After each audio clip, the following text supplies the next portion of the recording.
আসসালামু আলাইকুম, সবাইকে সুমন অনলাইন স্কুলে স্বাগতম। আমরা আজকে সুদ আসলের আরও একটি গুরুত্বপূর্ণ ম্যাথ নিয়ে আলোচনা করব।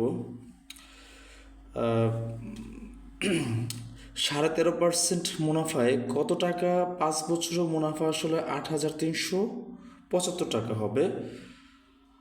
কত বছরে ওই টাকা মুনাফা আসলে 10,400 টাকা হবে। আচ্ছা, এখানে আসলে দুইটি কোশ্চেনকে একত্র করে দেওয়া হয়েছে আর কি।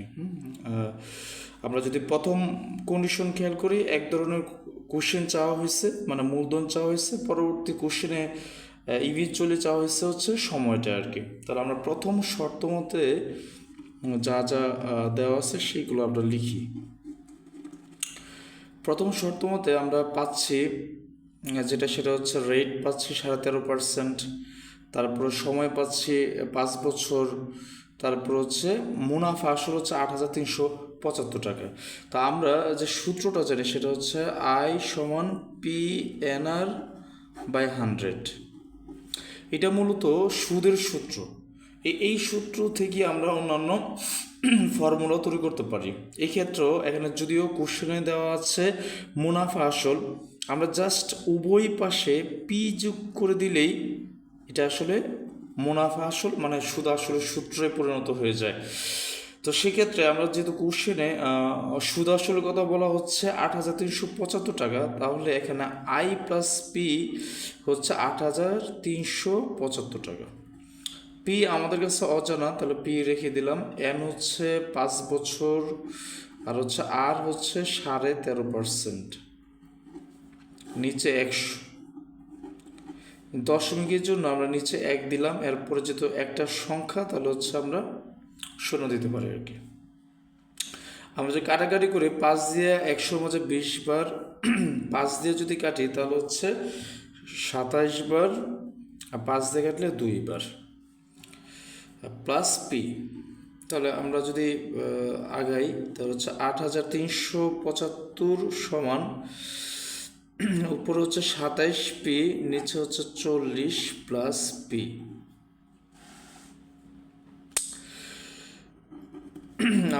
8,375 সমান আমরা যদি লসাগু করি তাহলে 40ই থাকবে, এখানে 27পি আর 40পি হয়ে যাবে আর কি।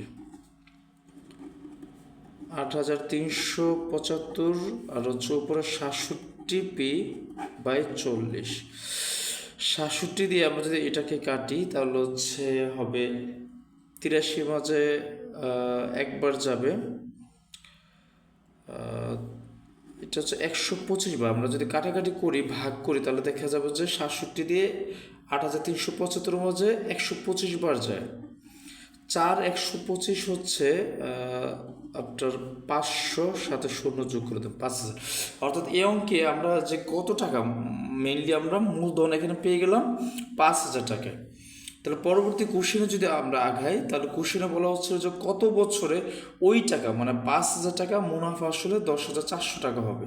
তাহলে আমরা যদি দ্বিতীয় শর্ত মতে আগাই, দ্বিতীয় শর্ত মতে চলে যাই,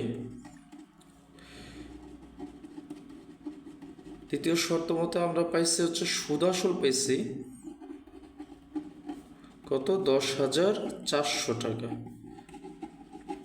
আর আমরা আগের প্রথম শর্তে পি এর ভ্যালু পাইছিলাম মানে আসল পাইছিলাম হচ্ছে 5,000 টাকা। তাহলে এখান থেকে আমরা সহজেই সুদ বের করে নিতে পারি। সেটা হচ্ছে 10,400 মাইনাস 5,000 সমান 5,400 টাকা। তাহলে এখন আমরা সরাসরি এই ক্ষেত্রে আয়ের সূত্র প্রয়োগ করতে পারি। আমরা জানি লিখে আয় সমান PNR/100। যেহেতু আমরা এখানে সুদ পেয়ে গেছি তাহলে আমরা অবশ্যই আয় দিয়েই আগাতে পারি। আয় বলতে এখানে 5,400 টাকা, 5,400 টাকা। পি এর বিল হচ্ছে এখানে 5,000, লিখলাম 5,000। এনের বিলও হচ্ছে, এনের বিলও আমরা এনের বিলুটাই বের করতে হবে। তাহলে এন আমরা সমান রাখি। আর রেট যেহেতু আগের কোশ্চেনে 13.5% বলা ছিল এবং এই অংশে রেট নিয়ে কোনো কিছু বলা হয়নি, তাহলে আমরা রেট আগেরটাই ধরে নিব আর কি। দশমিকের জন্য আগের মতোই আমরা উঠালাম, 10 করলাম। কাটাকাটি যদি করি তাহলে এই শূন্য এই শূন্য এই শূন্য এটা কেটে দিলাম। তাহলে আমরা যদি কাটাকাটি করি সেটা হচ্ছে